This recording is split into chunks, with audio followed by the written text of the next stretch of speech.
Hey guys, so in this video we're going to drag and drop an image and we're going to go over in more detail than in the last video. Enjoy! Now I'm going to add a layer. This is adding a layer. You see this little button right here? I'm going to click it and it's going to say layer 1. So the way we're going to work is we're going to work on each layer. Every time I fill in a layer, which you'll see right now, I'm going to add a new one. Depending on the color, I'm adding a new one. So for this tutorial and for what I'm doing specifically, I'm using my lasso tool. So now you're going to see me go from this little cursor to this. See this? It looks like a little lasso. Hopefully you can see it. It's right here on the right side. And it looks like a little, kind of looks like a conversation circle or a bubble. So I'm going to go in and I'm going to zoom in as much as possible. You can do this different ways. You can use the magic wand tool, which you bring up by hitting the W. You can use quick selection, but what I like about the lasso tool is that I am able to control what I'm selecting. So versus these two, which are going to be more generated by Photoshop. So now I'm just going to stick with the lasso tool. All right. So let's do her bow. Her bow is simple enough. Okay. So I'm tracing around her bow. Hope you guys can see this. I'm going around and around and around and around and stopping. Okay, see those little marching ants? Those are the marching ants we want. So that means that this is selected. So now I'm going to go in and I'm going to select the paint bucket tool. Sometimes the paint bucket tool is hidden behind the gradient tool. So what you're going to do is you're going to right click and then it'll be right there. Okay, so I'm clicking that. Now I am holding onto the option key and that brings up our dropper tool. What a dropper tool is we're selecting a color from the image. Now I can go in and I can tell it like, hey, select this, select that, you know, we're going in, trying to find the perfect red.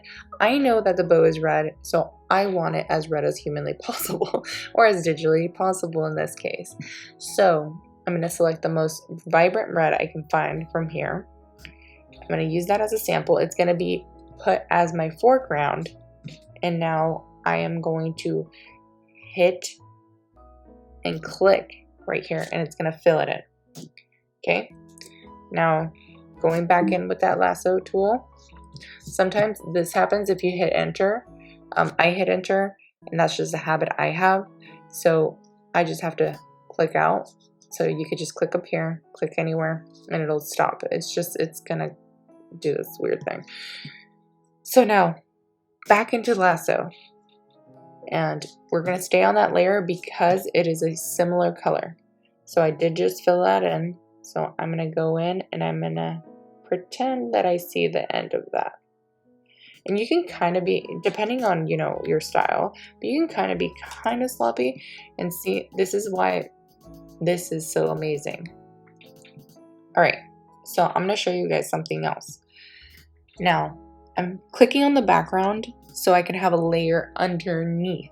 So the way layers work is that if you have a cardboard cutout or something, the first layer is going to get hidden by that top layer, correct? So that's exactly how that works. So if you put something underneath, it's the first thing is going to show up, and then the thing on top of that's going to show up even more, and the thing on top of that.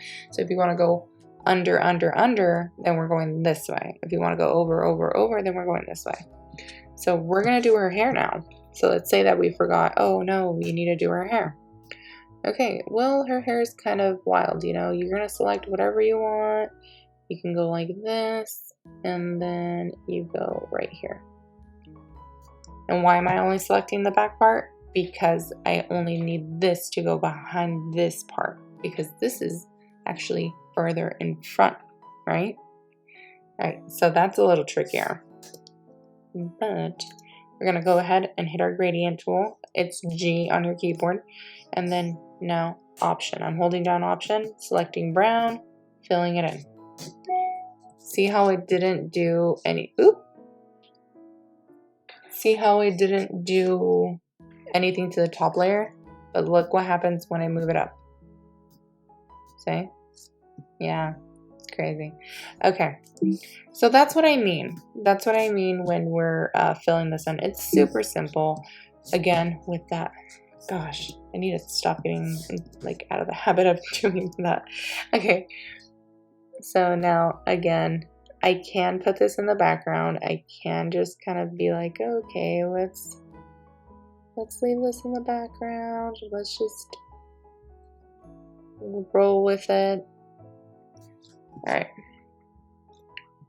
We can even work on it with that same layer because it is like, you know, it's the same thing. And see, now we put it behind her hair. Okay. So now we need to make another layer. Since we need to make her face, again, lasso tool, we need to go behind her and just make that little face. And sometimes this will happen. See how I got kind of sloppy there and I'm like, oh no, it's not perfect. Oh no. See how the marching ants, if we like zoom in, it's gonna create this like little like dip. So all I'm hitting again is that option or alt key if you're on like PC or anything else that's not a Mac. And it's gonna, you see that little minus? And then this kid's minus, this plus. So minus to take away is the option key. To add is the shift key. So now we're going to go in and you can even, if you want to get super fancy, like let's say you don't want to select like 1 point because you're like, oh no, I want an average. So you can always hit I, which brings up your dropper tool and it's permanent instead of hitting that option. So you're like, oh, I don't want to option. Okay, this is easy. This is more complicated. So you can do an average if you want to get really fancy. But for now, we're going to stay in the gradient. So again, hitting option, selecting, grade, filling it in. Awesome. Cool. So yes, her hand will now have to be on the top layer. But what happens? We can't see it anymore. Okay, turn off the eyeballs. We can see it now. So going in, making that little hand. Again, you can be as neat or as creative as you want. Again, the gradient or the G, the paint bucket tool, select, done, deselect, and turning it off. See? Super simple. And then when you're done, you can just turn off the background. You'll see that you have gaps. Just fill those in. Remember, we have to make a layer down here so we can fill them in. See? Boom. Obviously, you wouldn't use that color, but let's say you're using black. Boom. And that's how you do that, guys. So you're gonna go on, you're gonna finish everything. If you want to name the layers, you can. You just double click. Let's say this is her hair. So now I don't have to remember like layer 2 is hair. Now I can rename it hair. Turning it on and off. You know, it's super simple. It just seems really hard. I hope you guys learned something new, and that's it. I will talk to you guys soon. Bye.